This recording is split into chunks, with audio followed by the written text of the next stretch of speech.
Hello, wonderful people of the internet. Welcome back to another episode of Simulayos. Today is a wonderful day, I think. I don't know. I mean, like, again, it's like 5 in the morning. I don't know what today's going to be like, but I mean, like, I'm sure it's going to be okay. I don't really know. Like, it's going to be fine, I think. So today's video is going to be the first video in a very long time that I'm actually going to be putting on YouTube. I know I should be better with that. I haven't been, you know? So if you don't know, this will be up on my YouTube channel, youtube.com/user/Simulayos, not LeosOS, Simulayos. It'll be up, I think, tomorrow after stream. You got to give it 24 hours after Twitch is done before putting it up. So I got to remember to do that. That's actually the main reason I haven't been putting it on YouTube, because I just completely forget every single day to upload the previous day's content on YouTube, and it's just, I need to get in the habit of doing it. So I'm gonna start doing that. Foldster, let's see, Gathros, Zabada Memuro, which I can never remember how to pronounce, so I'm just gonna call you Zabada, and C252. Thank you guys so much for coming in.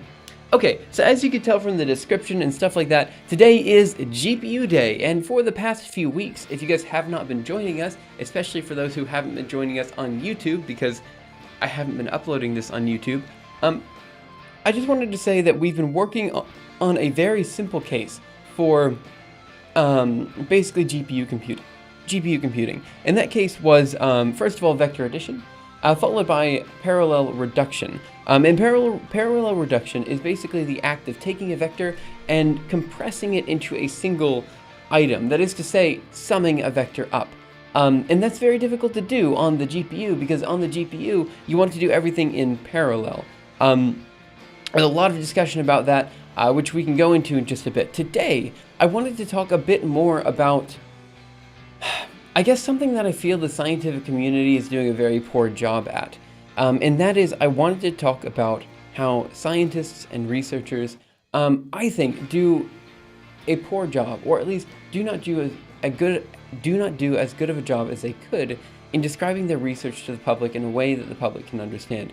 So the idea today is to kind of talk about the code base that I've been working on, GPUE, explain what its importance is, and maybe going through bit by bit and explaining like where the complicated GPU stuff comes in, so you can see where GPU computing plays in like an actual program that people use for research, and talking about like why it's faster than CPU computing, all this kind of stuff. So that's kind of where we are. Hey Trash Talk, thanks for coming in.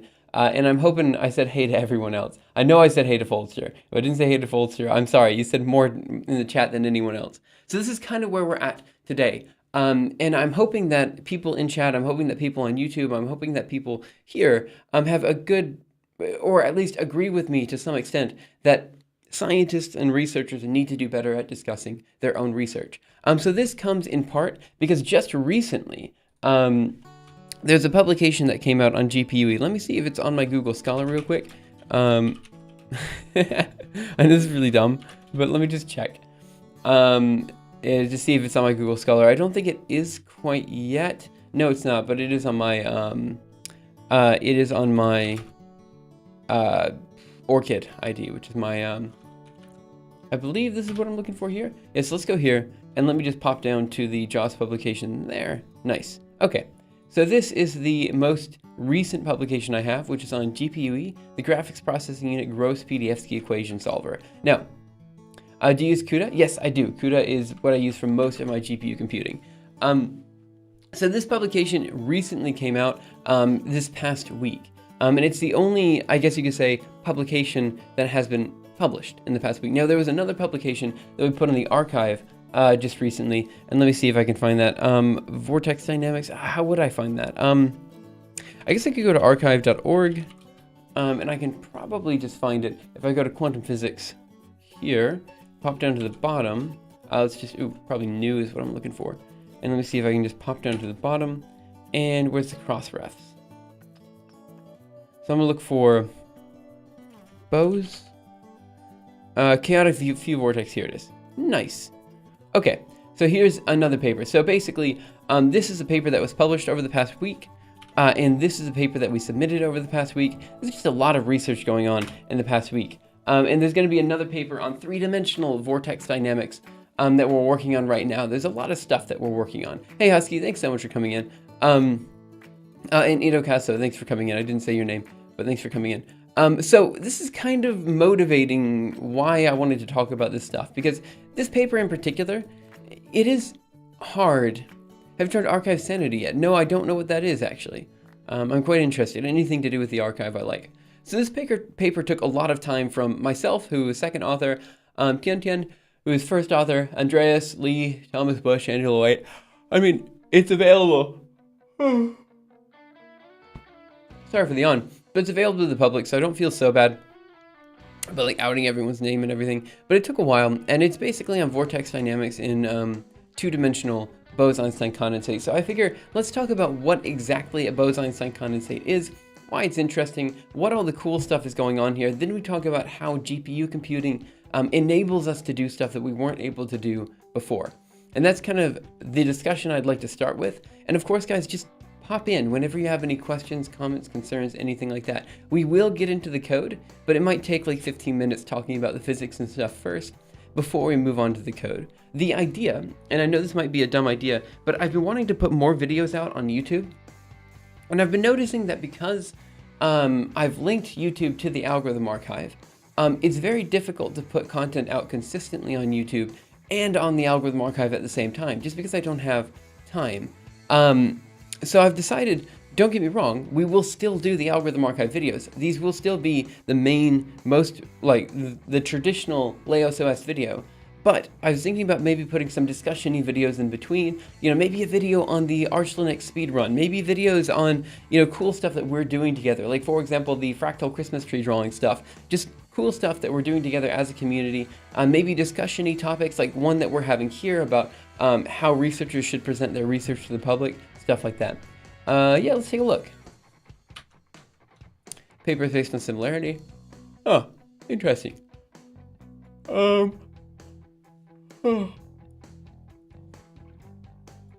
How do I find...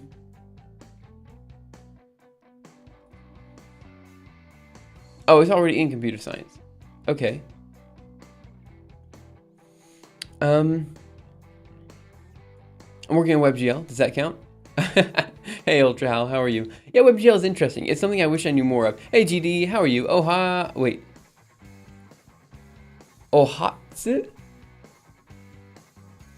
It's just the archive, but better? Yeah, I just don't know the layout. Like, with the archive, don't get me wrong, like, I understand the archive is kind of crap, but with the archive, I know if I just go to archive.org, and I just go to computer science new every day, I find interesting articles every day. This is just what I do. And don't get me wrong, like, I understand that the layout here is probably much, much better. It's just that, the archive is like a social network, you go there and you just kind of check archive new every day. That's just what you do. To Sirac. That's pretty good. Seeing Rick and... Okay, so I guess I'd have to take a look at it and kind of mess around with it a bit. I don't know how it analyzes, like, what the top hype. Anyway, it's a good idea. It's definitely a good idea. I just need to learn the layout. So I'll keep this up, actually, and try to figure it out. I assume Ohatsu... that one means minute. Ta, kai. Oh my gosh, I don't know. I don't know what any of that means. Yeah, it's the same, except you can better see the papers. Oh, I see. Yeah, fair enough. XKCD, let's take a look. Oh, the latest XKCD. I know exactly that one. I have a video on WebGL that would make you sit back in fear. Yeah, no, I know. WebGL is one of those things that makes me not... I'm a little bit afraid of WebGL. I know a lot of people that use it. I'm a pretty big fan of it. But, like, I'm terrified of using it after my experiences with OpenGL.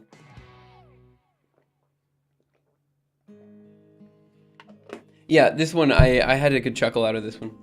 Because it is what it is, right? I honestly think that scientists are doing what they can to provide their research in an open access way. And this brings up a very interesting discussion. Actually, one of the reasons we published in the Journal of Open Source Software was because of something like this mentality. I mean, the issue is that when it comes to scientists doing research, I mean, most scientists are fully aware that they're doing research off of public funds, and they fully 100% believe that because they're doing research off of public funds, they should make this research that they do publicly available. The issue is that they can't do that, because in order to publish, in order to advance their career forward, they need to publish in high-impact journals. And these high-impact journals are not open access. They're not available to the public. So if you're publishing, if you're trying to advance your career, then you really can't do that while also publishing in open access journals, because usually their quality is much lower. And so there's a push in Europe in particular, and also in several other areas, to make sure that all the research that is done via public funds are publicly available via open access journals. And I think that's a very good push. The audio is out of sync. Look, I can't do anything about the audio out of sync, so I'm just going to do the following. I'm just going to literally take off my camera, because I can do nothing about the audio and video being out of sync. I literally synced them just before stream, and there's nothing I can do. I do that every single day before stream. I spend 5 minutes syncing the audio and video. And if the audio and video are out of sync, I'm just done. I'm not doing the camera anymore. It's just not worth it.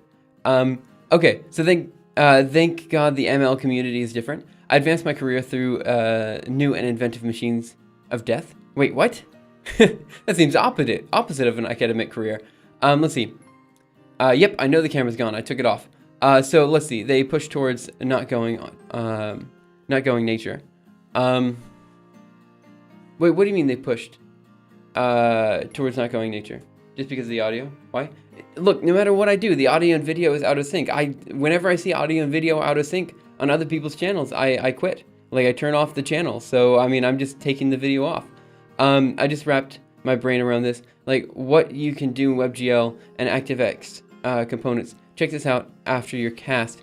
And yes, I tapped that bad boy. This is worth a watch. Oh, interesting. I'll take a look at this. Let's see. Maybe not now. Maybe after stream.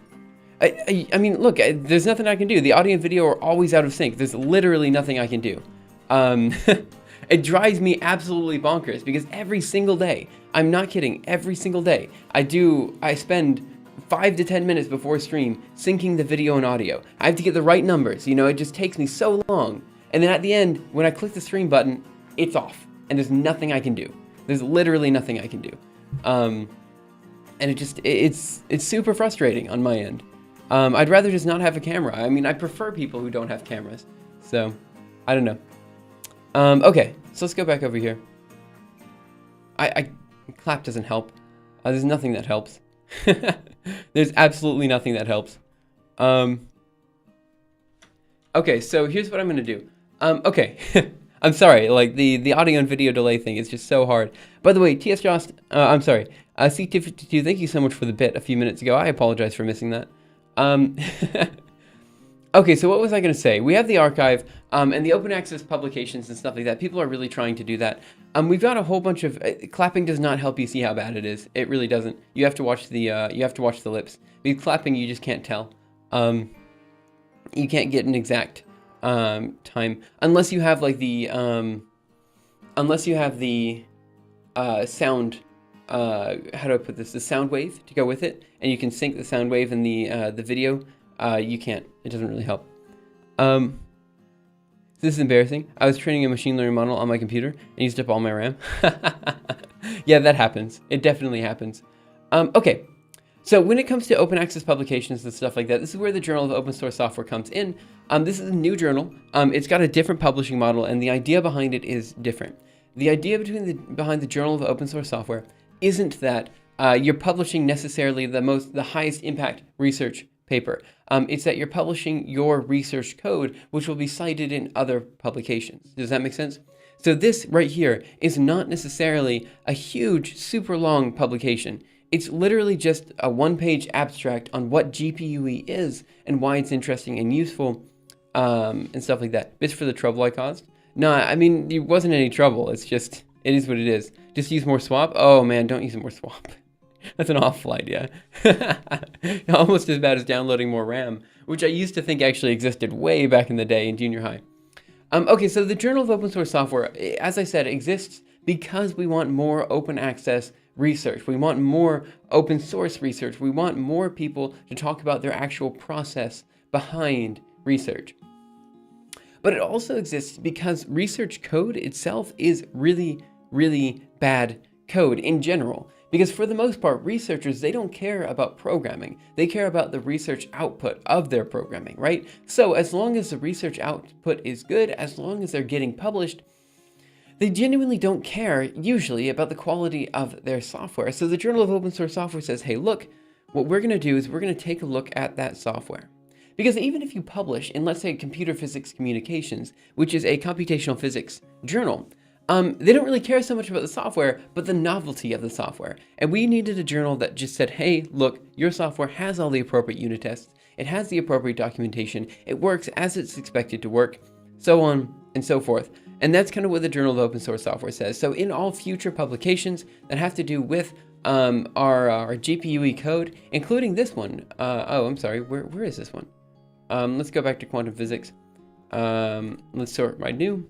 Let's just look for Bose. Yep, this guy, including this one, has a citation from this journal. So if we go down here and we scroll down here, we should have, one second. Here it is, J. Schloss and L.J. O'Riordan, GPU graphics processing unit, gross PDF equation solver, yada yada. And so that's kind of what we're talking about here. So this allows us to immediately cite the code that we used for all the projects that we have, in a way that we're not citing the outputs of the code, but we're citing the code itself, saying the code, here's the code if you want more information, which is something important that most people, I think, tend to avoid. They're like, oh yeah, we used this package or something like that. But here, we actually have a citation that's related to the code, so it gives it more of a scientific nature and feel to it. Okay, so this is kind of the idea. The Journal of Open Source Software is twofold. Its point is twofold. One, to publish more open access work, and the other one is to kind of create better, high-quality research software. So that's kind of the whole idea there. Was doing some Bayesian data analysis stuff, and 16 gigabytes barely cut it, even with pretty small data set. Yeah, I know exactly what you mean. Like, using a lot of RAM, it's incredibly important to have a large amount of RAM on your computer. It's just, I know exactly what you mean. This is actually one reason why GPU computing doesn't work in large-scale cases, because it just doesn't have enough RAM, or basically enough memory available on each individual card. So it's very difficult to use for like incredibly memory-intensive tasks. Let's see, what else am I missing here? My whole life is using up more swap. I see what you mean. Okay, so this is kind of where this publication comes in. Now, what I want to do, guys, like I said a second ago, is I want to start putting up more videos on YouTube. So I'm thinking about having a discussion-y video on kind of the research that I've been doing for my PhD so far. And this would be maybe a series of videos talking about like what the point is behind the research that I'm doing and stuff like that. So I wanted to do kind of like a quick 5-minute video on GPUE and describing, hey, this is why GPUE is interesting, here's why this publication is interesting, all this kind of stuff. And I thought it would be useful because, again, I honestly believe that researchers need to do a better job of describing their research to the public. And I think that this would be an attempt at doing just that. And I think that's kind of where the heart of this discussion lies. I just want to do better at conveying what it is I'm actually doing to people who care about what I'm actually doing. You know what I mean? And I think that's something that scientists need to do a better job at. Okay, so now let's talk about what actually this is simulating and kind of like why it's interesting and all this kind of stuff. And so we'll talk about the physics first before moving on to the code and the GPU computing. And at 6:30 today, so that's in about an hour, I'm going to go ahead and merge the Gaussian elimination chapter into the algorithm archive so that we have it ready for the video that's coming out at 7 o'clock a.m. And so that's kind of the whole idea for today, and I'm hoping that it all kind of tells a cohesive story and stuff like that. Okay, so let's go ahead and keep going from there. Again, guys, if you have any questions, comments, concerns, anything like that, just feel free to let me know. I'll totally try to address it as soon as I can see it in chat. So I'm going to open up Journal again, and I'm just going to move it over to this next desktop over here, along with this guy over there. And let's talk about it. So the first thing you'll notice in the GPUE paper is it says graphics processing unit, gross Pdevsky equation solver. So we need to talk about what the gross Pdevsky equation is. Pdevsky equation. Now, I'm kind of pronouncing Pdevsky wrong. I'm not actually sure how to pronounce it. I've always just pronounced it Pdevsky because that's what the person before me called it. But I think it's actually gross Pdevsky, but I just have trouble pronouncing that. So forgive me for the mispronunciation there. Let's take a look. Open link. Oh yeah, PyTorch is quite good for machine learning. There's quite a few good machine learning libraries out there. So the question is, what is a gross Pdfski equation? And this is basically a solver for Bose-Einstein condensate. Rather, yeah, we'll say it's a solver for superfluid systems known as Bose-Einstein condensates. We can say that. It's basically IH bar d psi over dt is equal to, and we'll put a big parentheses over here, p squared over 2m plus v naught plus psi squared with a g out front, psi, something like this. Okay. So this is basically the gross Pdfski equation. Now you'll note that if you're familiar with quantum physics, it's exactly what you're used to seeing. You know, here's the basic Schrodinger equation. You have p squared plus some sort of potential term. The only difference is that we have this nonlinear term here. And this nonlinear term is kind of related to the interaction, where this is kind of your interaction term between, you know, your bosonic atoms in your system. So basically, if you have a bunch of bosons, which are atoms of even spin, and you put them into the same location, and you cool them down to near absolute 0 Kelvin, all of these bosons will condense into the same macroscopic ground state. So basically, the idea here is that we have many of these bosons kind of cooling down and condensing into one giant, you could say boson, one giant system. And this system is known as a BEC. It's known as a Bose-Einstein condensate. And it happens to be that one of the properties of the system is that it is a superfluid. And I'm so sorry, I just hit the microphone. Is that it is a superfluid. So this guy simulates, how do I put this? Superfluids. Right? So the Bose-Einstein condensate is a superfluid that we do simulations with, and we basically do that by solving the gross Pdfski equation. So that's kind of what we're talking about here. Unless you're working on Google scale, PyTorch is miles ahead. Yeah, that's fair enough. Let's see. GitHub.com, P. Johnson speech. My old job, university, had decent PCs. Yeah, let's go ahead and open link here. What do we have? Oh. Is this yours? Oh, code for my thesis.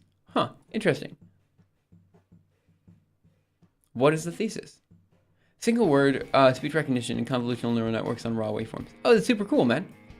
Cool, I'm a fan. Like any type of neural network stuff, like I'm a big fan of. I wish I knew more, and I did more of that in my PhD, but I don't, it's very hard to find applications actually of machine learning in physics, or at least in quantum physics where I'm at. There's a few people who are doing it, but it's not standard yet.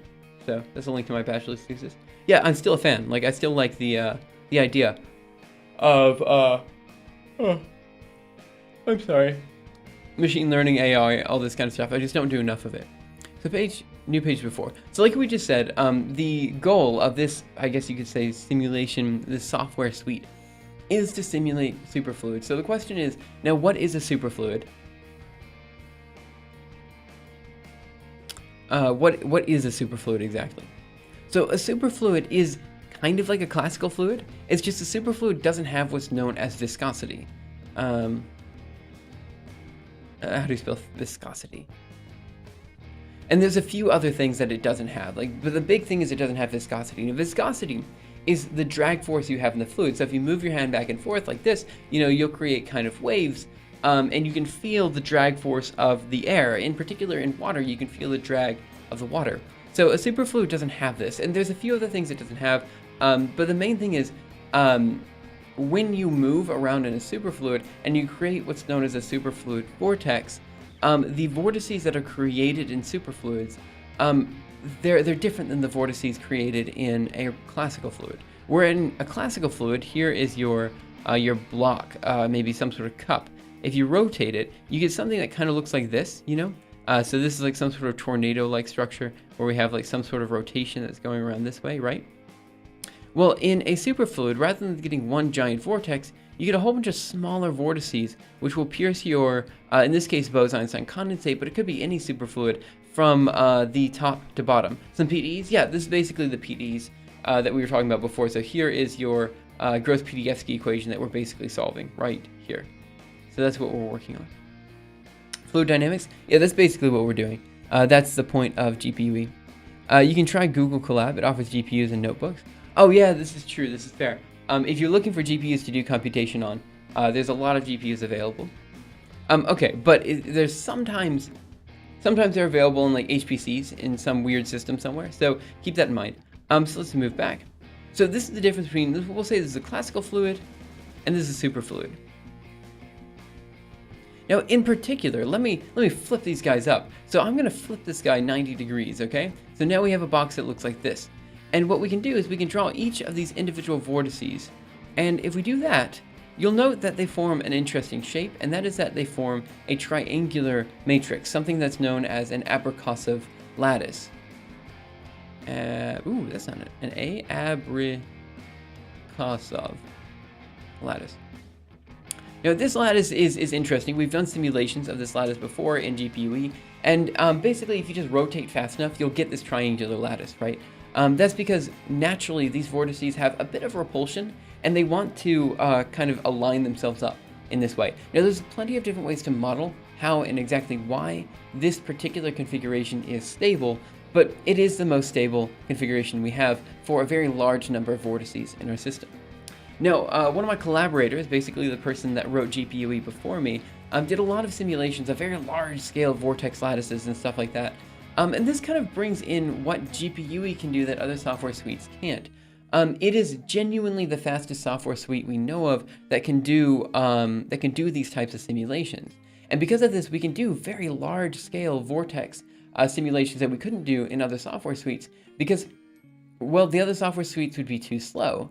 So, for example, if you were to do well-optimized MATLAB code, you would be about, I think, 200 times slower than our code base that we use. If you use well-optimized C code, you're at 5 to 10 times slower. And if you use other people's GPU code, you're at, maybe 10 to 15% slower. So if our code takes maybe 24 hours to run, which it does sometimes, then it would take, almost a full week to run on C. And it would take almost, I'd say a full month. No, almost a few months to run on MATLAB, if you were to run it in MATLAB. So this is kind of something that we can do that other people can't. We can generate these large lattices. We can do our 3D simulation, real-time dynamics. We can do a whole bunch of very interesting things that you couldn't do in other software packages. And so that's another interesting thing here, that we can do that other people can't. Just do these simulations at a much faster scale. Is that a beehive pattern? I guess in some sense you could say it's a beehive pattern. It's kind of like little hexagons put together in some way. You could definitely see that. And that's kind of what we're looking at here. Now note that this only happens again when we have a very large number of vortices that we're dealing with, which isn't necessarily the case of the most recent publications that we've had out, but GPUE can still do that. Okay, so now we have kind of an idea of what a superfluid is, right? So we have this idea that in a normal fluid, if you rotate the normal fluid, you get one giant vortex. If you rotate a superfluid, you get a whole bunch of these smaller vortices that pierce our condensate from top to bottom.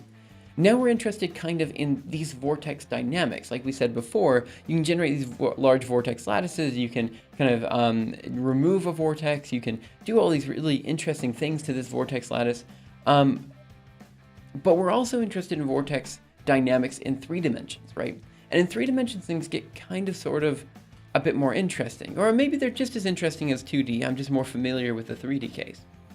So let's say we want to create like a vortex ring or something in 3D. So here's our vortex ring. We can imagine that we have another vortex ring, let's say just below it, right over here. Okay, so here's a vortex ring that's just below it, right? So if we were to plot it on its side, it would look something like this. One ring here, another ring here. Now there's a bunch of very interesting ways for these rings to interact. And there's a very particular reason I'm talking about rings instead of just 2 point vortices interacting. So if these 2 rings are kind of going in the same direction, that is to say, they're both rotating the same way. So this means that there's like a rotation kind of going around this way, right? So there's a rotation going this way and a rotation going this way. That means that these 2, I guess you could say, these 2 vortices will always be in some way repulsively interact. They'll always be moving in the velocity field of the other vortex. But it means that what's going to happen is that one vortex is going to shrink and kind of go into the other vortex. And the other vortex is going to grow and wrap around this way in a process known as leapfrogging. Right? So this is a very interesting way that we can see, hey, our 3D dynamics are doing what we expect. And they won't necessarily do leapfrogging if they're too far apart, but if they're close enough together, we expect some sort of leapfrogging-ish behavior where one gets small and moves into the other one, because that's how the velocity fields are moving, and the other one will rotate around and become bigger, and you kind of see this movement, this rotation between the two vortex rings. Now, if these two vortex rings are in opposite directions, something kind of more interesting happens. So here we have one ring, and here we have the other ring. And we'll say they're in opposite directions. Again, this just means that one is rotating we just mean that one is rotating going this way, and the other is rotating going this way. Well, now they kind of want to come together and solve this weird rotation issue, right? Because this means that one guy is going to want to rotate one way, and the other guy is going to want to rotate another way, and they're going to collide. Now, the thing is, at this collision, something very weird happens, right? So we're at some topological, I don't know how to put this, but basically we have one ring. We have two rings here, right? Two rings. So we're just going to say 2R, right? Well, as these guys get closer, you could imagine that maybe one vortex line and another vortex line get closer and closer, right? So now we have these two vortex lines that are maybe somehow close to interacting, right? So we have one vortex line that's going this way, another vortex line that's going this way. Oh, rather, I guess it doesn't really matter. We could say it's going this way. It doesn't really matter that much. So we have one that's going this way and one that's going this way, right? Well, what could happen is that instead of these being a part of two different vortex rings, here's vortex ring, I guess it would be, here's vortex ring 1, and here's vortex ring 2. It could be that these guys reconnect, such that now, this is a vortex ring, and this is a vortex ring. Does that make sense? So now instead of doing like two small-scale vortex rings, all of a sudden, these two guys just break and they reconnect in order to create one large vortex ring. So we went from two rings into one kind of more complicated ring that might look something like this or something. So 1R. Fantastic notation we've got there. And this is something very interesting that happens in superfluids because the vortex, I guess you could say the rotation around every single vortex is circular.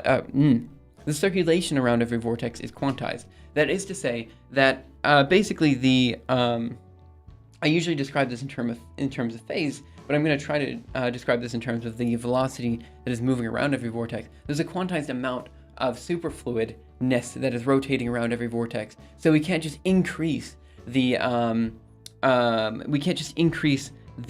I guess spinningness of every vortex. We've got to actually combine this this interaction together in such a way that now we have two units of angular momentum either adding together or subtracting together in such a way that we now break our vortex system or something like this. So you kind of see this more in 3D, and obviously this breaking is a bit of will change the energy of the system, and you can see this change of energy in the system because it will emit what's known as a sound wave. So you'll actually see the condensate itself kind of oscillating, like you'll see kind of like you would in a sound wave.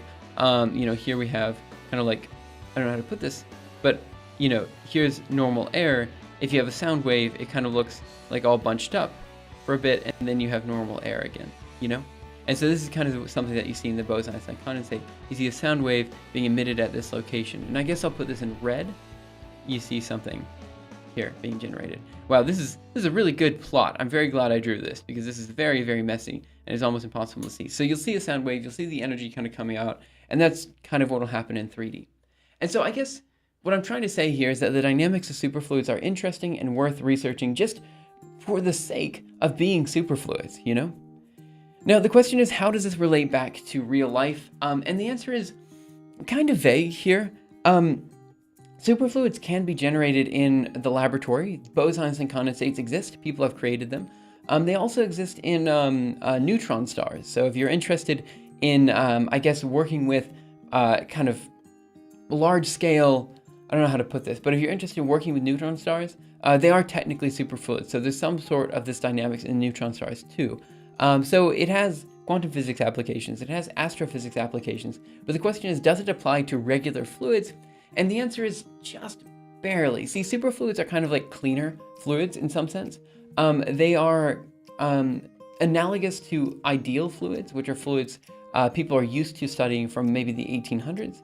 And so there is some some interesting stuff here that you can also study. Trash Talk, can you extend it to 4D? This is actually something we've been thinking about recently, and I know that sounds really dumb because 4D BECs don't exist, but in principle, yes. In practice, I have no idea what that's going to look like. Even in theory, I have no idea what it's going to look like, and we don't have the computational resources to really study vortex dynamics in 4 dimensions. My guess would be that a 4-dimensional vortex would be some sort of plane in 4D, but I just don't know what this would look like, and I have no idea how to do that. It's something that, like, again, I've thought about extensively, because I was trying to figure out, like, ways in order to use more GPU memory such that we would require better compression techniques. And I was like, oh, we could do 4D BECs and stuff like that. But I think now we have motivation in order to use more compression techniques already. So I don't think we need anything more crazy. Rupin3, thank you so much for following. I do appreciate it. Okay, so this is where we're at here. We have the leapfrogging, we have the vortex interactions, we have the reconnections, all this kind of stuff. We can talk about how this relates to vortex turbulence, particularly quantum turbulence. We can talk about how this relates to quantum chaos, all this kind of stuff.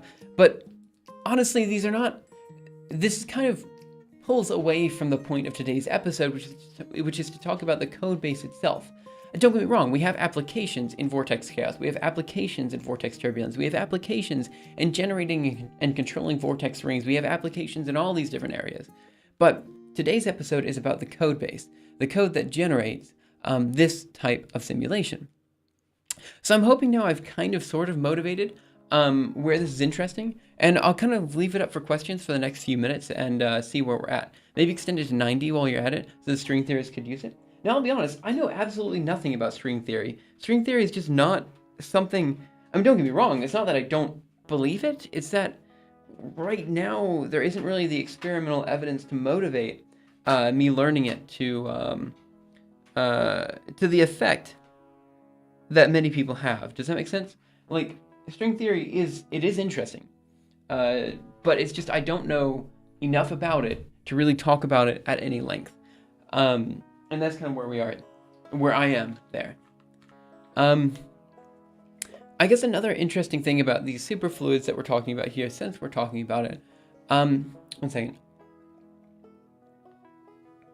I guess another interesting thing about these superfluids,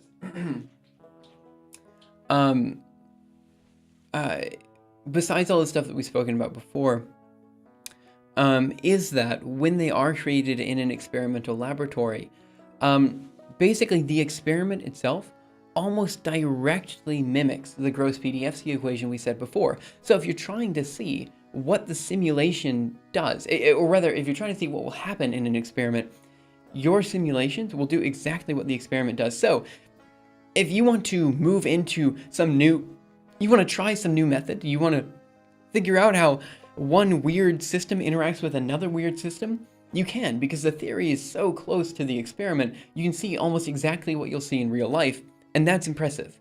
Because now we're at the state where, you can almost perfectly simulate what happens in real life, and there isn't really much of a simulation error. Sometimes there is, but it's not that big of one. And that's kind of the interesting case there. Maybe quantum entanglement is just 90. Maybe quantum entanglement is just 90 superfluid vortex coupling. Look, man, that's way beyond me. I know nothing about anything beyond. I kind of understand 4D because I've got that video on 4D. But I'll be honest, before I made that video, my understanding of 4-dimensional systems was really crap. You know, like I did what I could and learned what I needed for that video. And there's a lot of videos like that actually, where people think I'm some sort of expert in the area, and I'm really not. But yeah, I wish I knew more about higher dimensional stuff. Slow down there, Einstein. Humanity's not ready for that kind of truth. Okay, so now that we've talked about superfluids, we've talked about maybe why they're interesting, why we want to study them, all that kind of stuff. Hey, that's your fan. How about we move on to the next topic? And the next topic will be new page before, the Gross-PDFsky equation solver known as let's do this in black, GPUE. Okay, oh, that's not how you put an E. So GPUE was a task that was provided to me by the unit, basically. When I entered OIST, All I really wanted was a sufficiently complicated numerical problem to tackle because I knew in the end I wanted to do really difficult code. I didn't care where the code came from. It could come from biology, it could come from chemistry, it could come from any area. But GPUE is what I landed on, and I'm kind of happy I did, because GPUE involves some things I'm now very passionate about, like for example parallel computing. I really genuinely like the idea behind parallel computing, and this is why every Sunday now I've been doing a parallel computing stream, because it's something that I really do feel a lot of people overlook, and it's very useful for a lot of different applications, you know? In addition, I am a big fan of superfluids. I think they're quite cool. In the, like, if only because in order to generate them, you need to be at absolute 0 Kelvin, so they're, by their very nature, incredibly cold. But that was, that's how it is, you know? Okay, so anyway, GPUE. I butchered that joke. It's a joke that's said all the time. It's not worth repeating. Okay. So GPUE is the GPU, it is the Graphics Processing Unit Gross PDFski Equation Solver. I've mentioned it before, mention it again. Making headway on a scanning inventory program. Oh, cool. That sounds amazing. So GPUE. Sorry about that. My throat is kind of a bit out of it. GPUE has a few components to it. The first is it's a GPU. It is a GPU codebase. That means it can only run on GPUs. And like I said before, this has many advantages to it. The advantages being that we can do the code much faster than other people can. The code runs much faster than other code bases, and that's very cool. But it comes with a cost, and that cost is that it takes a lot of development time, a lot more development time than it would take to do basically the same code base in MATLAB, which would take literally no time at all. Or the same code base even in C would take very little time. The fact that we're doing this on the GPU, and in particular on CUDA,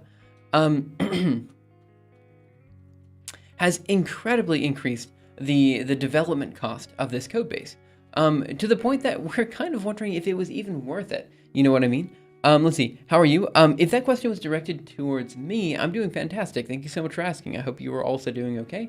But I think that question was already asked towards you. Yeah, virtual environments are literally just separate folders of dependencies, from what I understand. Yeah, I don't know much about this either. So again, the development cost is very high for this code base, unfortunately. Now, nowadays there are ways to do it a little bit, like, with a little bit less of a cost. Like, for example, you can do GPU computing in Julia, for example, and the Julia GPU stuff does a pretty good job of making it more accessible to the developers. But for now, what we did when we wrote the codebase initially was we wrote it in CUDA, and it's kind of too large now to shift to another programming language. It is what it is. It's in CUDA. Now, again, the advantage is that it's much faster. The disadvantage is that it took a lot longer to program. Now I want to go through the code itself and describe like what exactly is happening in the code, like, and why it is so interesting. But outside of being the GPU and being as fast as possible, we have a whole bunch of other stuff here that is actually kind of interesting, but is deceptively interesting. The first one is dynamic fields. Dynamic fields. Now, this is a discussion we had a while ago. So, in GPUE, right, we have basically the developer, and we have the user, right? Now, the user, over here, the assumption is they don't know CUDA. The developer, the assumption is they do know CUDA, right? So the user wants to implement some sort of weird potential, right? So we'll say some sort of v is equal to, we'll say sine of x or something, some sort of weird potential that we just didn't have in our system, right? So this is what the user wants. The developer then has two options. One, they go ahead and create their own kernel, which is like harmonic potential. Oh, no, this isn't harmonic, but we'll say sinusoidal potential. V, and we'll put a parenthesis here. So they create some sort of function, which we'll say void sinusoidal V. This is their first option. Or their second option is to basically allow for user input. And I'll just put an arrow over here by basically putting this in as a string. So what we basically found out was after a while, there would be no way for us to properly simulate all of the systems we possibly would need to simulate, right? Just because there's so many different potentials we'd have to be adding in, and there's so much support that we'd have to allow. So basically we said, look, we understand that you don't know CUDA, so you probably cannot write your own CUDA kernel to do what you need to do. More than that, if you write your own CUDA kernel, you're gonna have to add it into the build process. It's going to be a really annoying process for you. So what we're going to allow you to do instead is basically write all of your variables in such a way that you can write them dependent on time. You can write them dependent on a bunch of other factors, Like we allow them to write their v, their everything they have. We allow them to write it as some sort of weird time-dependent function. That's very easy for them to understand because it's in standard mathematical notation. We then parse this into an abstract syntax tree, and then we perform the computation on the GPU, sometimes every time step. Because, for example, if you're simulating a potential that's changing in time, well, you need that potential to change every time step, right? You need to update that potential. And in order to update the potential every time step, we don't want to be sending data back and forth to the GPU and back because that's such an incredibly slow process. So it's all done on the GPU, on the fly, such that we can do all the computation at once. And this is where the dynamic fields come in, and it's deceptively complicated to do, it's specifically on the GPU because we have to perform our computation in a way that's fast and also effective for everything that we're doing, for basically all of the for like all the data that we're messing around with here. Let's see, I'm interested in learning how to use Docker images now. Oh yeah, Docker is quite powerful. Since a lot of higher level Python projects are moving that way. That's true. It's another thing I've heard and need to learn about. I tried Docker. Granted, it was a while ago. Prefer Conda environments over Docker. That's fair enough. I think a lot of people just are using Docker specifically with high performance computing. I'm quite used to it. But overall, Docker is great. I use it a fair bit for microservices. I heard Docker has a lot of bells and whistles that other environment managers don't have, but I don't know enough about it and don't know what those are. I'm addicted to emotes. It's fine. Don't worry about it. I mean, kind of environments are virtual environments, are just for Python, Docker's entire system. So if you want different versions of CUDA or something, Docker is great. Yeah, it's quite good for HPC stuff. So let's go then and talk about like what GPUE uses underneath. So GPUE uses a split operator method, which we've discussed before. It's available in the algorithm archive. So let me just pop over here. I know it's probably under my channel. So if we go to Arcane Algorithm Archive here, we have the split operator method available here. So here's the split operator method. It's one of, I would say, the more developed chapters in the algorithm archive. So it's here. This is the split operator method. It's what we use to do our simulation with.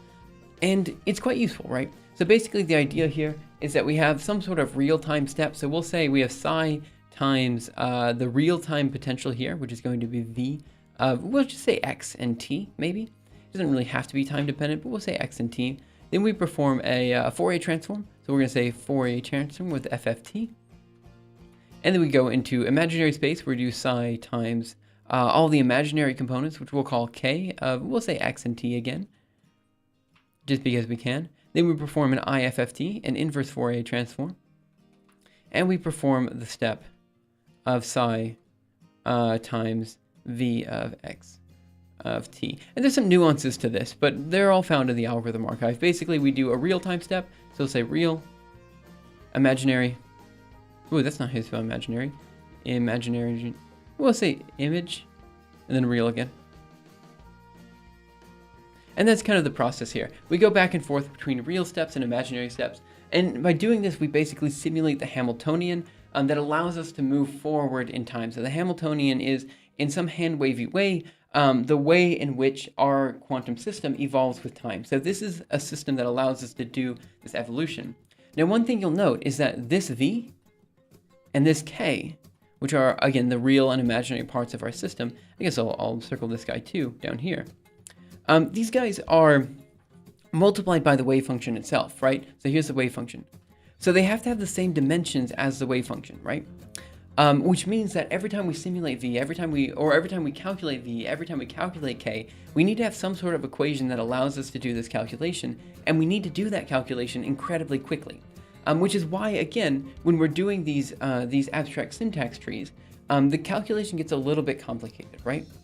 So let's say the user inputs some sort of V. So we'll say, I don't know, new page before. We'll say the V that it says V is equal to x squared plus 5 y all times t, right? This is a really dumb potential for various reasons, but we'll just say, oh, we'll say x squared plus 5y squared, okay? That's not so weird, times t. This isn't so weird, right? So this is actually a combination of a bunch of very interesting calculations, right? So we have a multiplication of t on one side, and then we have opening of parentheses, where we have basically a plus on one side, and then we have a multiplication of x and x on one side, and then we have a multiplication of 5, and then another multiplication of y and y, right? So this is basically the computation that we've taken, put into tree form, right? What we need to do then is we need to identify which variables of these are dynamic, and those variables would be t, and then these are dynamic with time, so we'll say time dynamic. And then we have spatially dynamic variables, which will have y and x, and these are space, right? So what we need to do is we need to take this tree and we need to shift it around such that this tree is now basically the minimal, as small as possible, so that then when we perform our computation, we basically use as small a number of, I guess you could say, computational units as possible, right? So this is the idea behind our kind of weak abstract syntax tree. Now, there's obviously a lot of, the abstract syntax tree is the base behind most compilation, I would say. And so we're not going full into a GPUE compiler here, although we might in a bit. For now, we're just talking about the basic abstract syntax tree used to generate equations and stuff like that, right? So now what we have is we have the system to take an equation that people write and to basically do everything on the fly, right? This adds a small time cost. It means that now we're maybe 5% slower when we're doing these syntax trees, but it means that the user can input literally whatever they want in here, and that's incredibly nice, because now we've taken our system that was before incredibly complicated, and we've made it kind of simple for the user to input. Now, this also means that when we go back here to where we were before, we don't actually need to store any of these variables. So these red, we'll say in the red box, no longer stored in memory. Because now, rather than storing them like we had them stored before, rather than storing them as large blocks of memory, we can actually do something very interesting here, and we can cut them out entirely in favor of these abstract syntax trees. This is deceptively useful, because one of the major limitations of GPU computing is the memory on every card, right? You only have so much memory allowed. And one of our big problems was that we couldn't move to, let's say, 512 cubed resolution, right? So that's 512 by 512 by 512. Here's our box here. We couldn't move to a box that was 512 by 512. So 512, 512, 512, because that was just too large to hold on our GPU card. But now, because we're able to hold V and K and all of our other operators as these trees, we don't have to hold them all in memory anymore. They do need to be held in memory, but let me explain the difference here. When we're performing the computation, so what we need to, so before we did these abstract syntax trees, we had to have psi, we had to have V, we had to have K, and we had to have weird gauge field areas of X, Y, and Z, right? So this is 1, 2, 3, 4, 5, 6. So this is six kind of blocks of memory that we had to hold on the GPU. Now we only need to recreate these blocks of memory every time we do the multiplication step. Yep, that's exactly it. It's only one copy instead of 6 copies, right? So now we don't have to keep all of these guys. We only have to keep one, and that's the one that's doing the computation and every time. So now let's say the wave function takes, we'll say the wave function takes 2 gigabytes of space or something like that, right? So we'll say the wave function takes 2 gigabytes of space. Gigabytes, right? Which it sometimes does.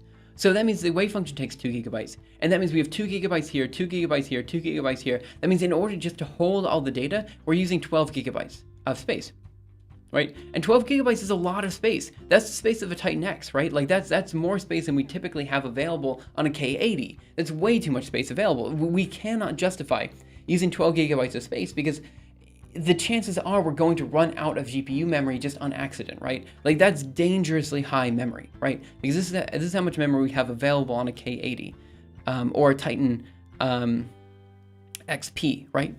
But here, because of the way we have it, if the wave function is 2 gigabytes, now we only need 4 gigabytes. And this is safe. now we're able to do much more. Or is it just one copy of the code? Yeah, that's exactly it. Are you going to do compiler optimization? This is a question depending on what we need to implement soon. So what we're doing next is we're implementing multi-component condensates. So this means basically holding multiple wave functions. And so this means we need to have a way in order to kind of like allow users to change the interaction term between condensates on the fly and stuff like this. So it just depends on what users need. I don't want to do too many optimizations, so we don't need anything crazy, just some very basic stuff. Okay, so this is why the abstract syntax trees are incredibly useful, because with them, we're allowed to just kind of save a whole bunch of storage or a whole bunch of memory on a GPU, and that's incredibly useful. Much more useful than we were thinking at the start. And so this is kind of what it allows us to do. So now we're able to hold 512 by 512 by 512 wave functions. We're able to do this computation on the GPU, on a single GPU, where we weren't able to do it before. That's cool. That's kind of one of the unique things that our program here does that other programs don't. And there's a few other unique things that we do that other people don't. But this is one of the big things. You know, we also allow for, you know, very large scale vortex lattices. We also allow for, you know, different types of simulation that weren't able to be done before. There's something that I mentioned here with the A term here, which I guess I should go into a bit more, but basically, if we're performing a standard rotation, this A corresponds to a typical angular momentum operator, which is going to be something like xpy minus ypx, or something like this. I'm just going to say roughly equal, because there's like an IH bar or something like that. But the point is that we can basically manipulate this angular momentum operator, manipulate this what's known as a gauge field, such that we can create vortices in any format we want, in any way we want. You know, so we can create vortex rings by implementing the appropriate gauge field. We can do it's more configurable than any other vortex generator we know of. It's also faster, and we have the ability for user configurable input. There's a lot of things here that we can do that other people cannot. Now, this is where the publication comes in a bit more. So we've opted to publish everything in the Journal of Open Source Software right now. The code itself is in the Journal of Open Source Software. All of these features that I'm describing right now are not in this publication. They're mentioned in this publication, but they're not in this publication itself, because this publication is the code. So when people use the code, they'll cite the Journal of Open Source Software. But if people care about these features that we've implemented, we're going to be creating a new publication soon in what's probably going to be computer physics communications with all of these other features that I've just mentioned, you know, abstract syntax trees. We're also going to be implementing a bunch of different ways to limit GPU memory of our system so that we can more easily, I don't know how to put this, but we can more easily store more data. There's a whole bunch of other things that we're going to be doing here. So we opted to publish first in JOS, the Journal of Open Source Software, and then later put a publication of all of these GPUE features into the Computer Physics Communications Journal, because there's a lot of things here that are novel, but the code itself needed to be published somewhere first so that we can cite it and we can reference it when we start talking about all of these novel features we've implemented. Now, I do also want to talk about this. I'm sorry, I don't even know if this is interesting for people here. I'm just kind of thoroughly discussing all of the topics that we're talking about in research with the hope and desire that this is maybe not the most interesting thing in the world, but this is somehow explaining what this research is and maybe why it's interesting for some people. You know what I mean? So just feel free to let me know if this is interesting or not. I would also like to point out that I would like to make a YouTube video on this publication at some point, but that's also interesting. So debatable if it's a good idea. But some AMD GPU cards have onboard SSDs. Actually, let's talk about that real quick. So AMD is somehow amazing, right? Because the AMD cards, we are not able to use AMD cards for our computation, because we specifically used CUDA, and CUDA can only work on NVIDIA GPUs. Now, there is some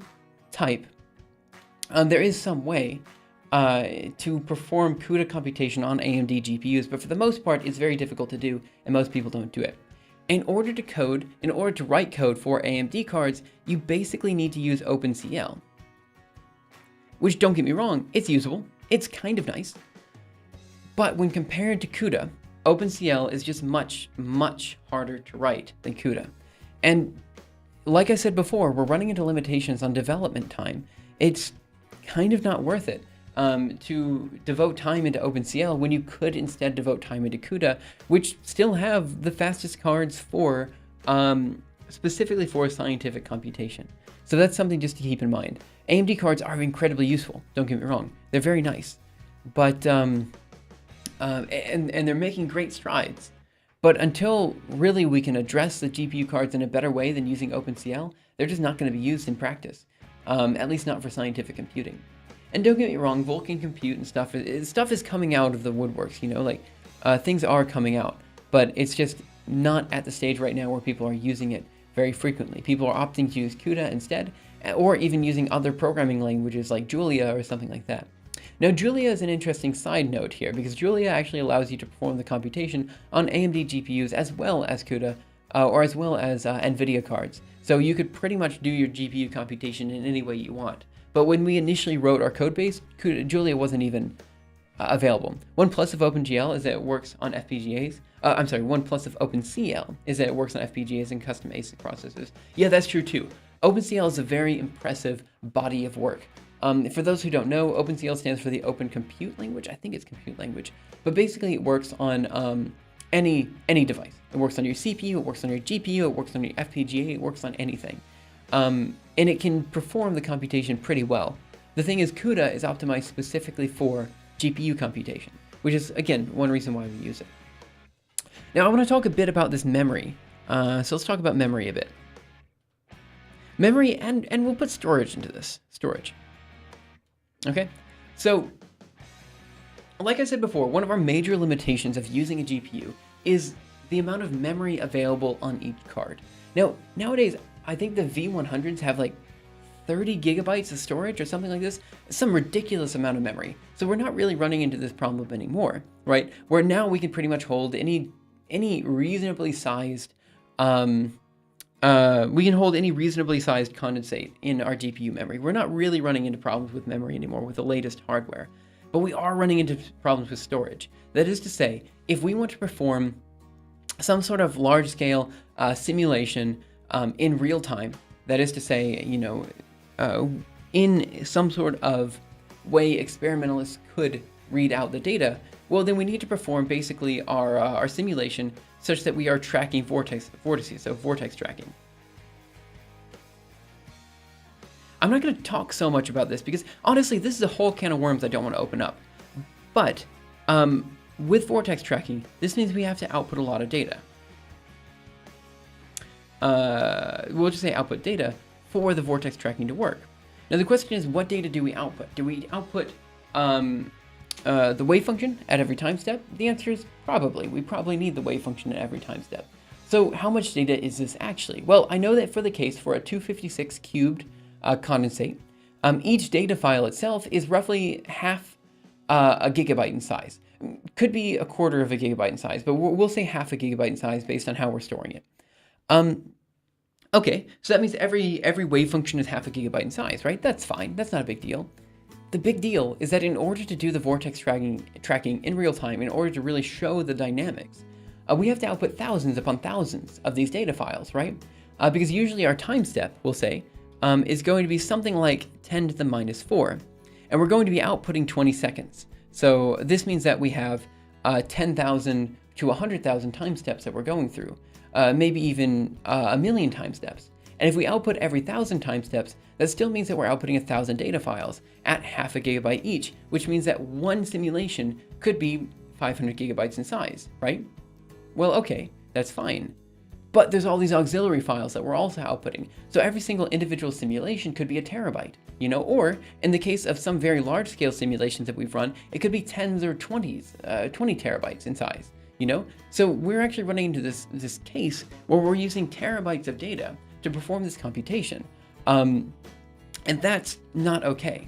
So now we're running into this case where we need to find a way to more optimize, to either optimize the storage of the wave function output, or to optimize the memory, or both.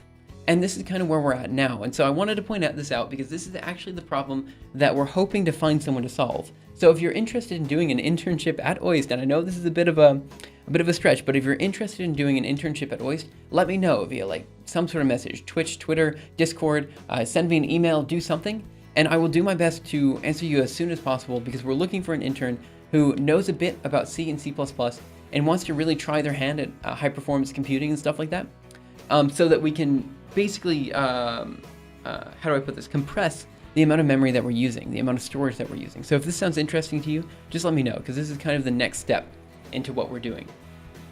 Okay, so this is kind of where we're at now. You know, we have talked about what GPUE is, why it's interesting. We've talked about the simulation itself. We've said, hey, we're simulating superfluids, which is really cool. We've talked about GPUs, which are really cool. We've talked about like what makes GPUE special. We've done all this kind of stuff, you know. We've talked about the future, which is basically in the storage and memory compression and all this kind of stuff. We've talked about the multi-component stuff, basically all the stuff in the future, all the stuff in the past. This is where we're at right now, but I haven't shown the code itself. So I think for the next few minutes, let's go ahead and do that. I'm interested as long as you don't have to do anything. No, unfortunately, you'll have to do something. It's actually going to be quite a lot of work. For the record, we're thinking about implementing something known as a compressive split-step method. So let me just Google this for you. Compressive. Okay, the compressive split-step method is basically you take the split-step method that we have now and you plop compressive sensing on top of that. Now, compressive sensing is this, it's another can of worms. It's very difficult to describe, but here's my, quick 2-minute discussion of it. When you measure things, we'll say, when you measure data, when you look at data, usually you're used to looking at data in some sort of square grid, an image of pixels, we'll say. However, that square grid, that image of pixels, is not necessarily the best way in which you can represent the data. There's a whole bunch of other ways that you can represent the data. And one way is basically imagining we take the absolute minimum number of points, the minimum number of pixels possible, and then reconstruct the image by using some sort of weird spectral transformation, like some sort of Fourier transformation, some sort of weird Chebyshev transformation, by basically reconstructing the image we want from the minimal number of points that we chose. So we use the theoretical minimum number of points allowed such that we can then reconstruct the image from that theoretical minimum number of points. This is meant in kind of an experimental way, like we take the fewest number of measurements possible so that we can reconstruct our signal. But here we'll use it a bit differently. We'll use the theoretical number of points minimum to simulate our system. And that's kind of where we're at here. So the compressive split-step Fourier method is basically just that. It is a way in which that allows us to use compressive sensing to minimize the number of points that we're allowed, minimize the number of points such that we can reconstruct them pretty easily. And it's this is kind of the next step. This is what we want to do next. And this should allow us to use, in principle, the theoretical minimum number of points for our wave function, because we're already using a spectral method to do the computation. So this is kind of where we're at. And if we could somehow implement this in our system, we're going to be really massively minimizing our wave function. We're going to remove that storage issue entirely. We're no longer going to have that storage issue anymore because we're now using such a smaller number of points. The simulation should be a lot faster because we're using way less GPU memory. And sure, there will be some reconstruction here and there that we have to do, but for the most part, we're expecting a simulation that uses way less memory. Because of the abstract syntax trees that we had before, we should have the ability to do this on the fly. Basically we have everything set up, we just have to implement the method itself.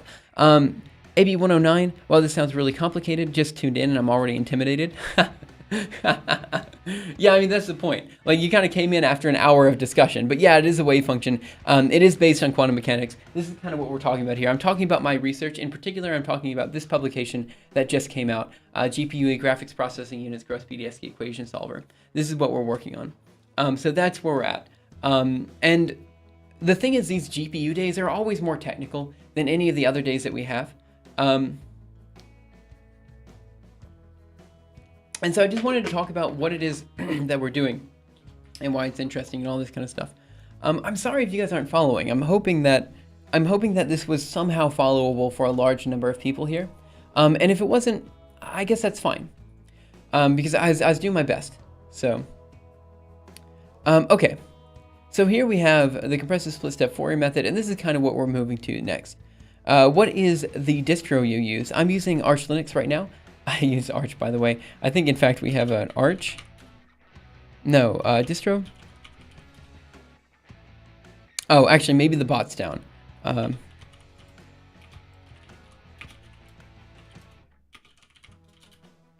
Yeah, maybe Symbot is down. It's a complex subject. I'm following. Good, at least someone is. What's the program for your Twitch stream? I'm using OBS, Open Broadcaster Software. Okay, so that's where we're at here.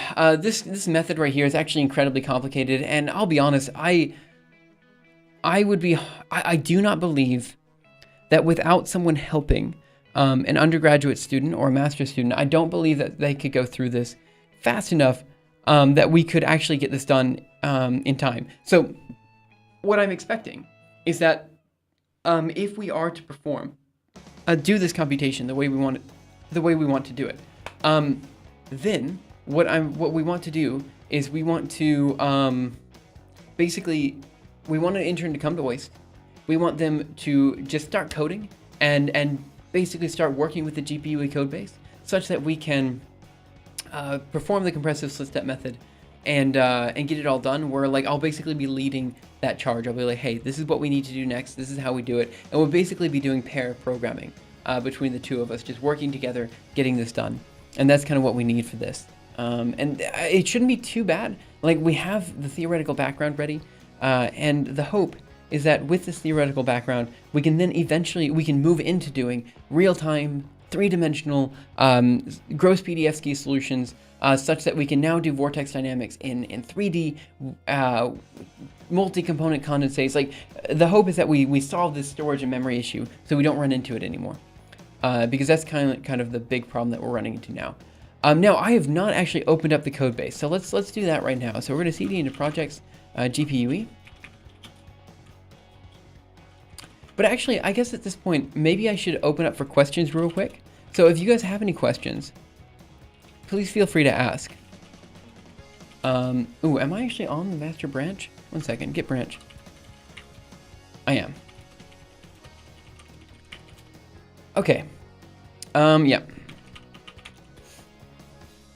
Okay, so this should be the latest changes. So there's a lot of stuff here that we could talk about, and I'm not sure exactly where we want to go with this. So I think maybe we'll talk about the operators, and then we'll talk about, like, you know, kind of where things are, what's kind of interesting about this code. Actually, I have a question. Yeah, what's your question? Go ahead, just ask your question, and I'll do my best to answer it. Or was that your question? Actually, I have a queue. What do you think about custom and semi-custom ASICs for scientific computing? Actually, I don't know much about this at all, if I'm being honest. I wish I knew more, but I don't.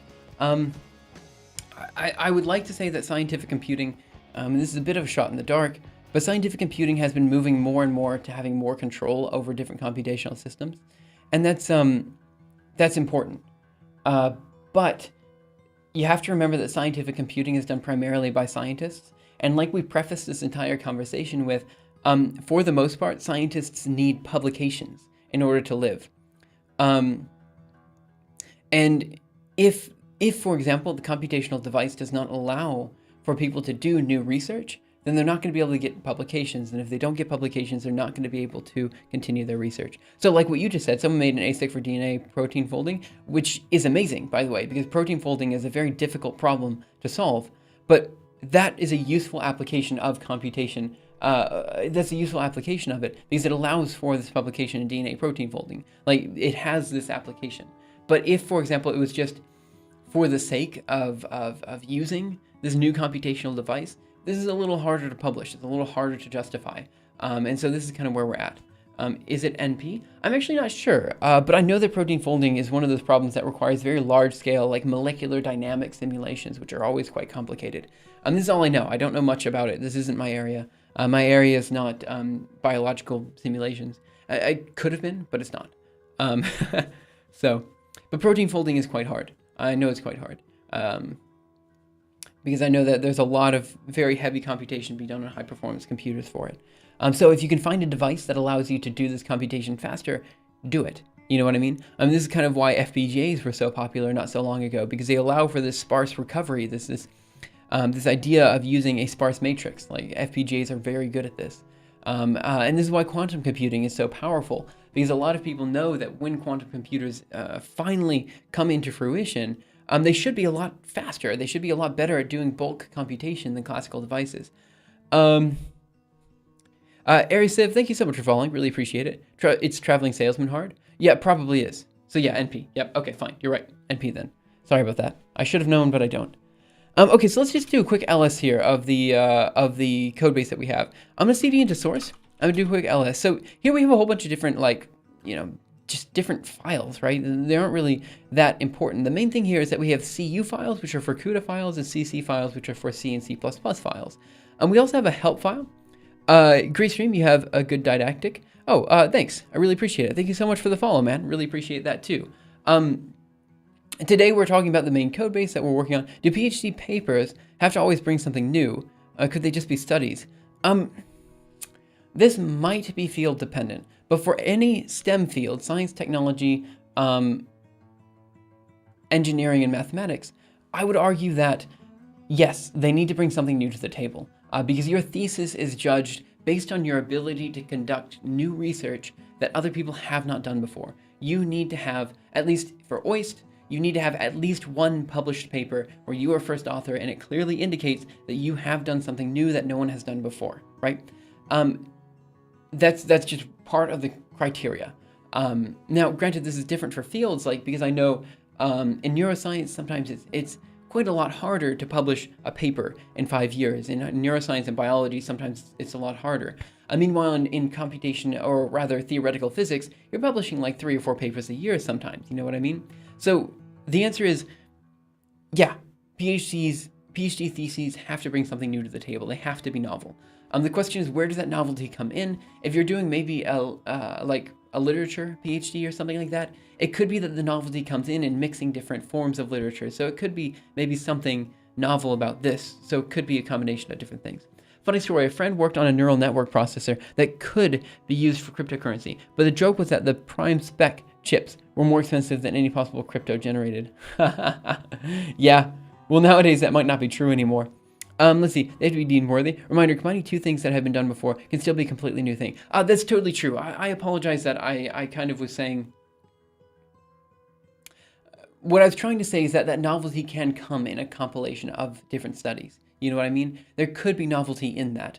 But for most STEM fields, you have to have conducted your own cutting-edge research in some way. And my cutting-edge research is primarily in writing this code base and doing superfluid simulations. That's where my expertise is. My expertise is almost exclusively in scientific computing with massively parallel systems. That's what I do. And granted, this is for physics simulations. Don't get me wrong. It is definitely for a purpose, and that purpose is physics superfluid simulations. But my expertise is in scientific computing. And this is kind of one thing that I can do that other people maybe can't do as well.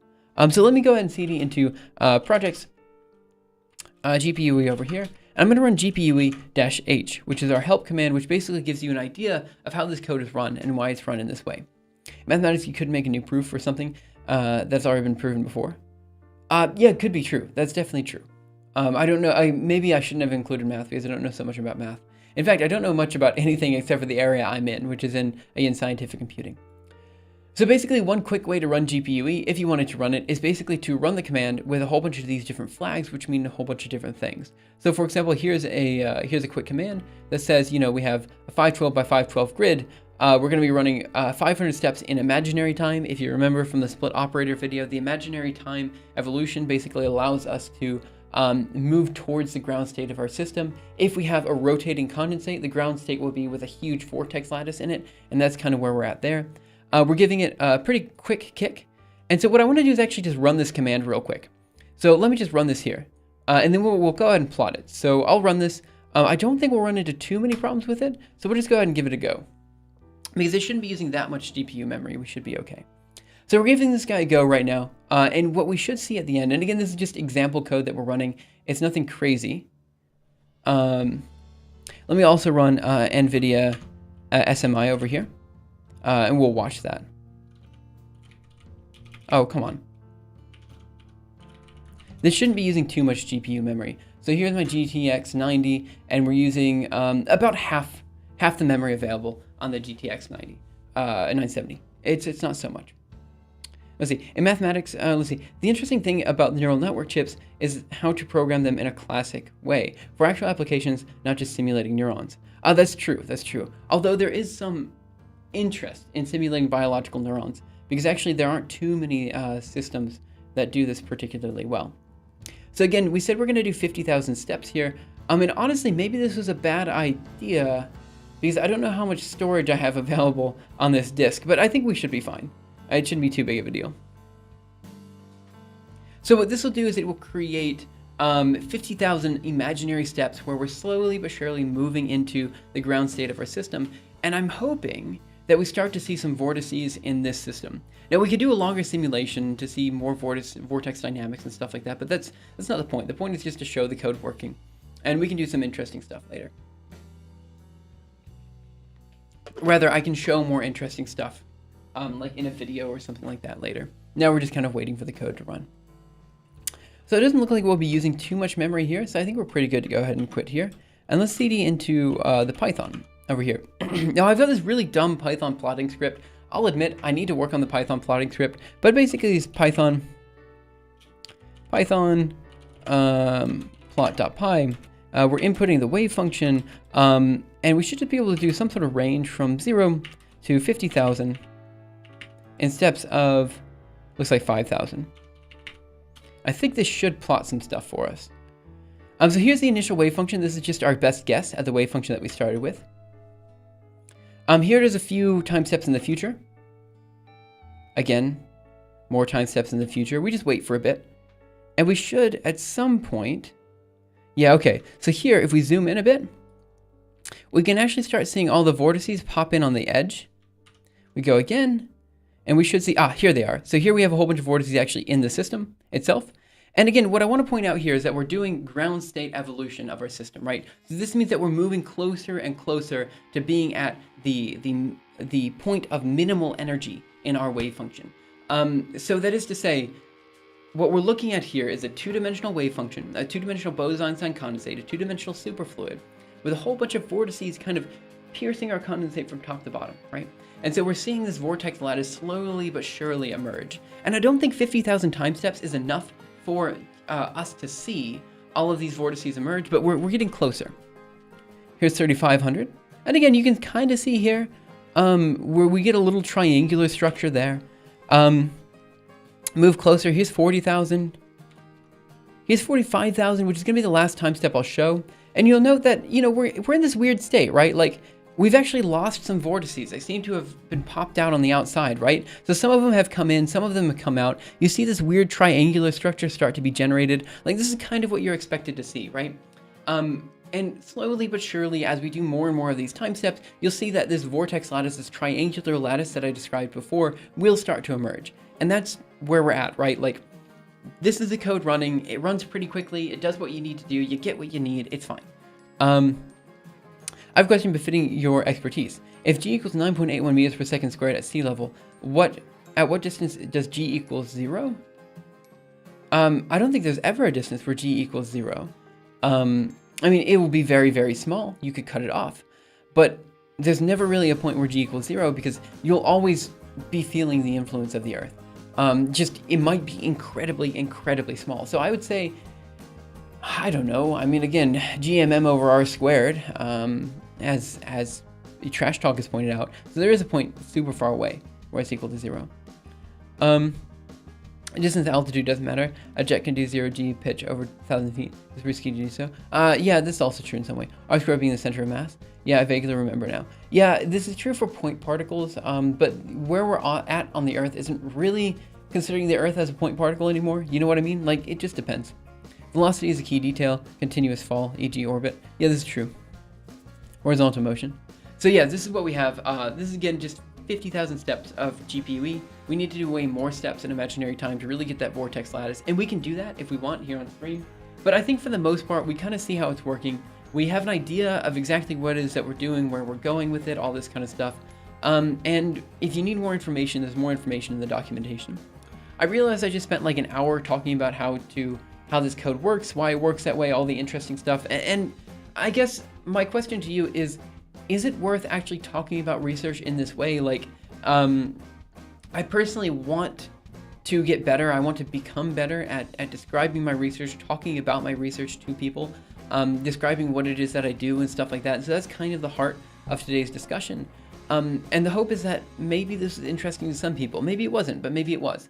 Because it's recently published, I have no problem talking about it.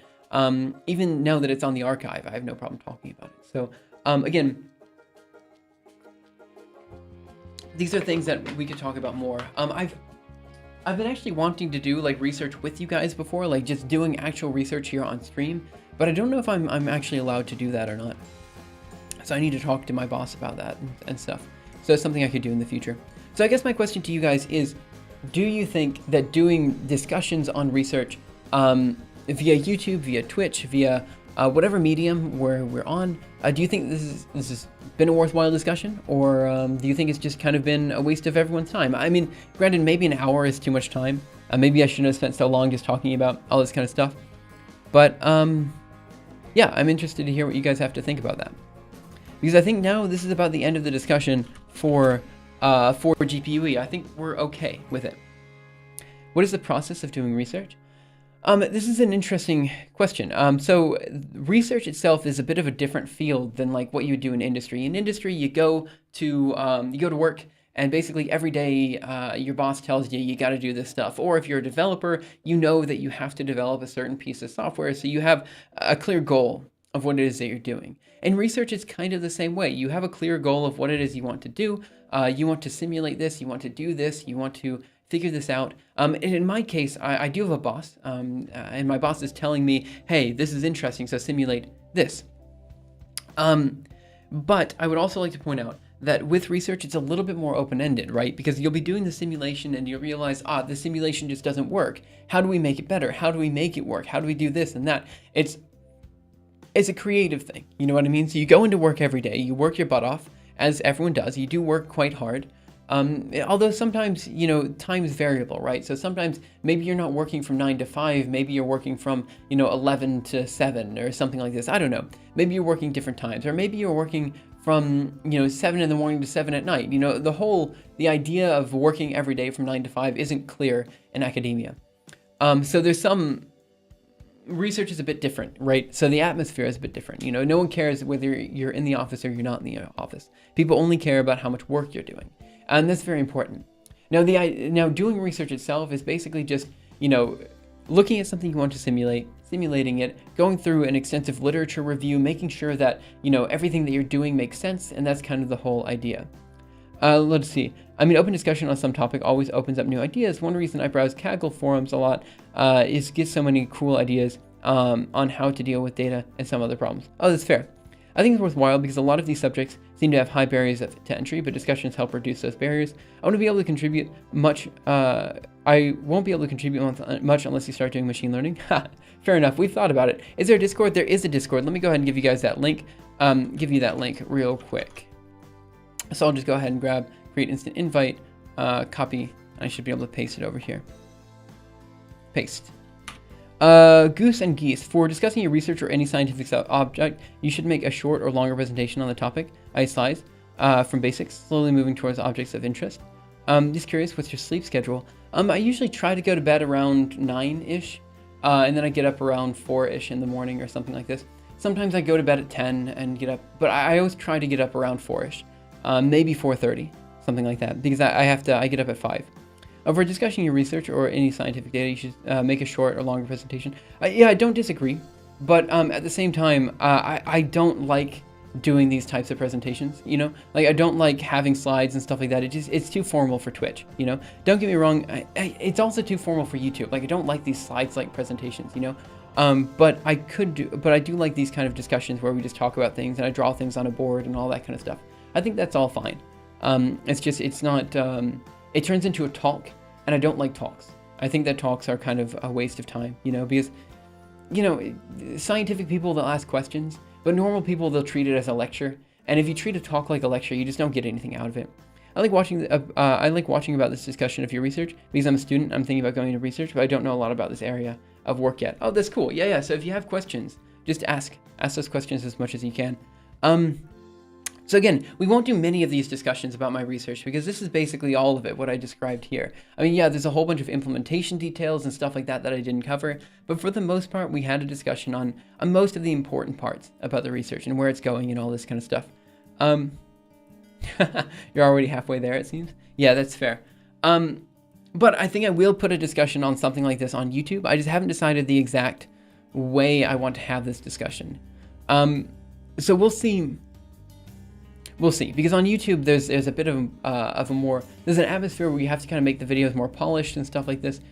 And I don't know if I really want like a super polished video. I just want a clear video where I'm just talking to the audience about what it is that I'm doing and why it's interesting. You know, I feel like these very polished discussions, they're useful, don't get me wrong, but I don't want this to be a polished discussion. I don't want it to be, I want it to just be a casual conversation between like a couple different people. You know, that's the thing that I think scientists are missing.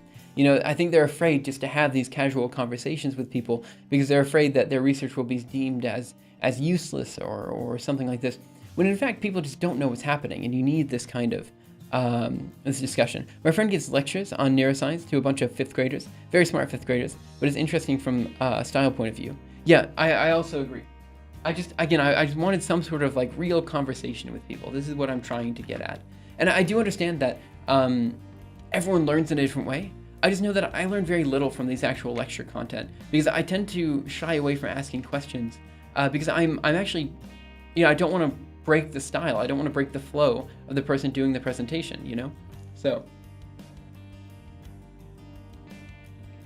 okay, I can't wait for the holidays, so I'll have time to do a project just for myself, not for a course, not for work. It's been a while since last time. Yeah, fair enough. Dr. W40 does a pretty decent job of casual conversations. Oh yeah, that's true. There's actually a whole bunch of good streamers here on Twitch that I think really understand the art, I guess you could say, of casual conversations for scientific ideas, and that's really cool.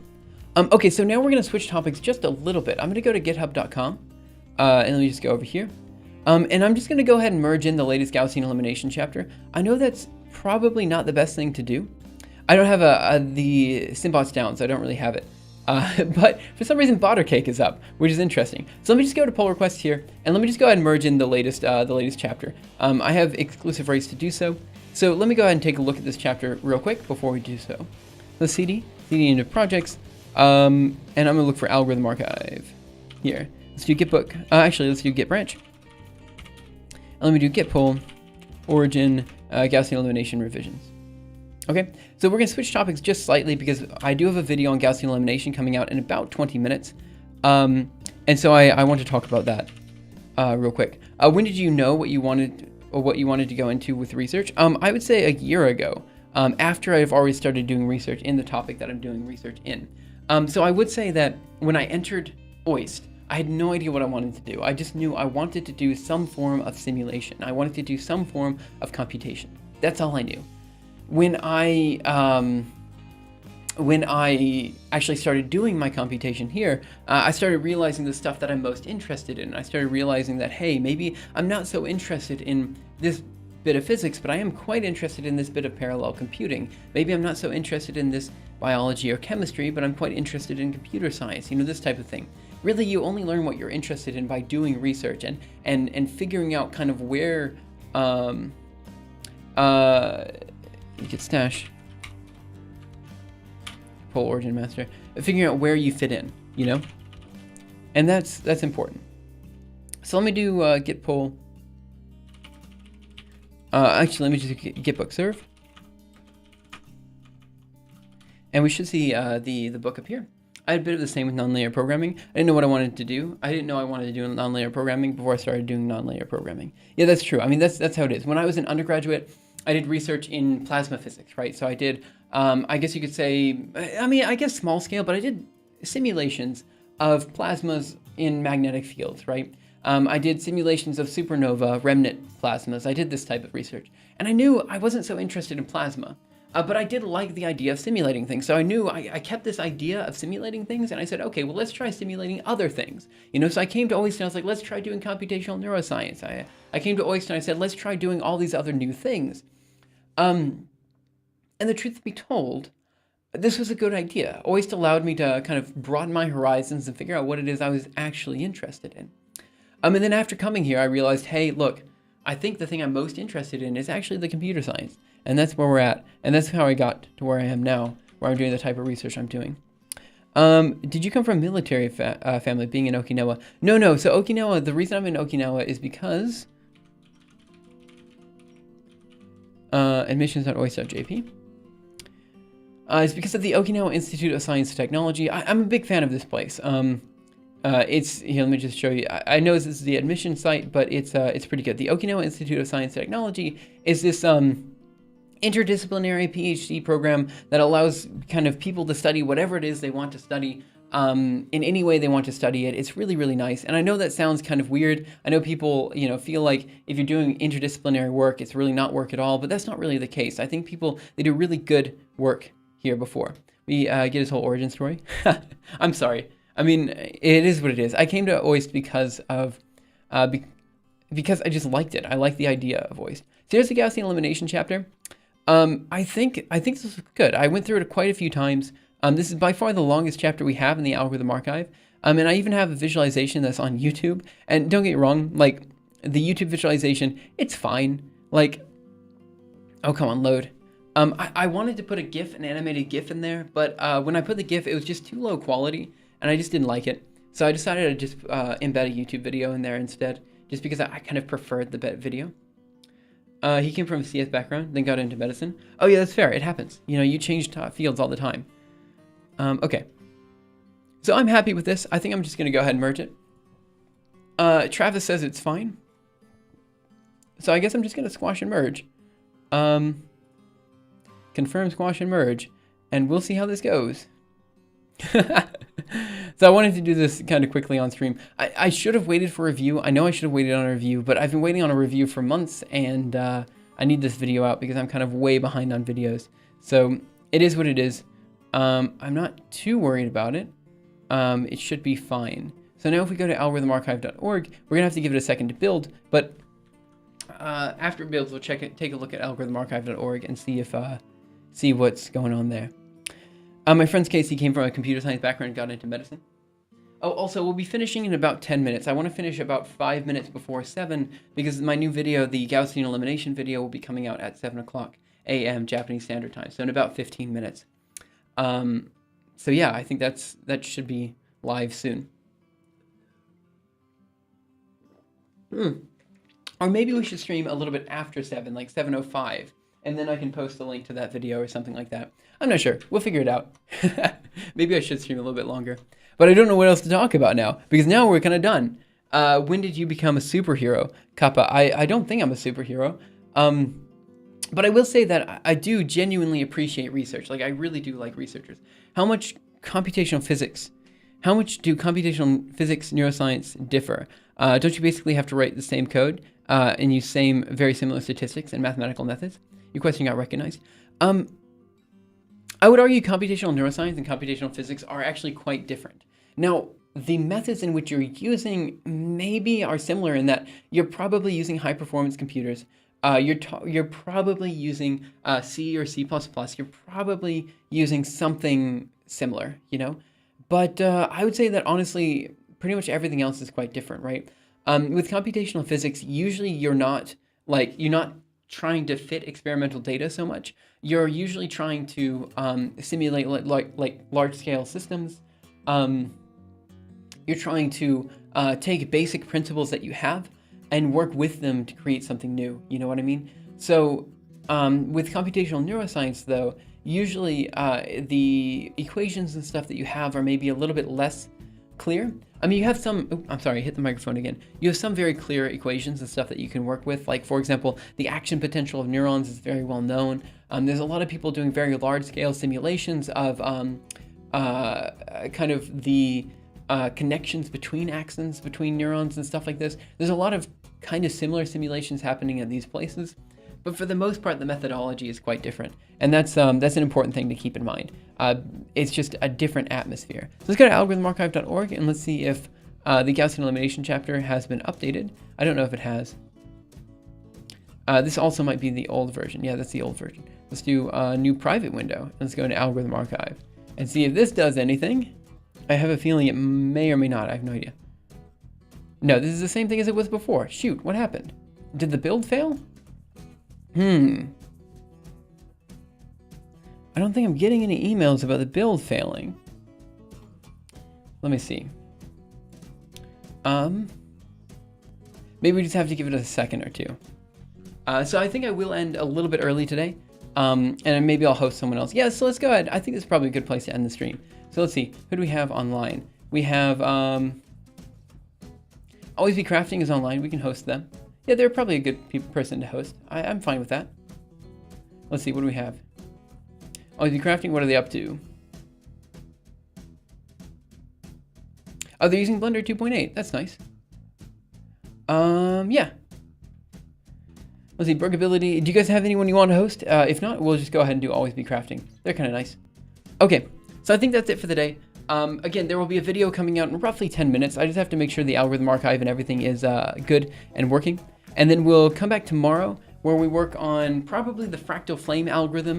We work on figuring out basically the final bits to the fractal flame algorithm, implementing it fully, and then throughout the week we'll work on creating a new Christmas tree. And if we can't figure it out over the week, we'll do a long stream on Saturday where we just figure it all out. And there will be a video out next Sunday, which should be, I think, the 22nd? Yeah, oh no, the 23rd, just before Christmas, talking about, you know, kind of drawing Christmas trees and stuff like that. So I think that's it for the day. Thank you guys so much for coming in. Have a great day, night, afternoon, morning, evening, whatever time it happens to be your time. And I will see you around next time for the next episode of Simuleos when we continue working on some new cool algorithms, or rather maybe old algorithms that we're spicing up a bit, maybe something like that. But we've got a lot to talk about, and I'm pretty excited for the future. So thank you guys so much for joining me for this discussion. I apologize if maybe it was a bit boring here and there, but I'm hoping that it was a good discussion that people got something out of. Thanks again, guys, and I will see you next time. Bye, guys.